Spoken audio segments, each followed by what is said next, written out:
Kapatid ni Catherine Bernardo na si Kay Bernardo, may patamang post kay Daniel Padilla. Usap-usapan ngayon ang naging post ng kapatid ni Catherine Bernardo na si Kay Bernardo, ang makahulugang post nitong lyrics ng kanta ni Taylor Swift na Karma. Sa nasabing post, "Karma's gonna track you down. Step by step from town to town. Sweet like justice, karma is a queen." Ayon sa mga netizens na isang patama ito kay Daniel Padilla dahil sa di umano'y ginawa nitong panglaloko kay Catherine Bernardo. Matatandaan ng inanunsyo ng dalawa na hiwalay na sila ay nagsimula ng magsilabasan ang mga itinatagong sekreto ni Daniel Padilla tungkol sa ginawang panloloko at pakikipagkita sa iba pang mga babae.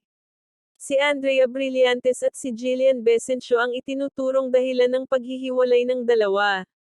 Ngunit sa isiniwalat ng ni Sofia Andres at Sue Ramirez na mga malapit na kaibigan ni Catherine, ay mayroon pa umanong ibang babae ang sangkot dito bago pa man ang dalawa. Dahil nga dito, tila hindi na napigilan ng kapatid ni Catherine na makisawsaw dahil sa pagkagalit at pagkadismaya sa nangyaring panloloko sa kapatid niya, ay dito na nagpost at banatan si Daniel patungkol sa karma.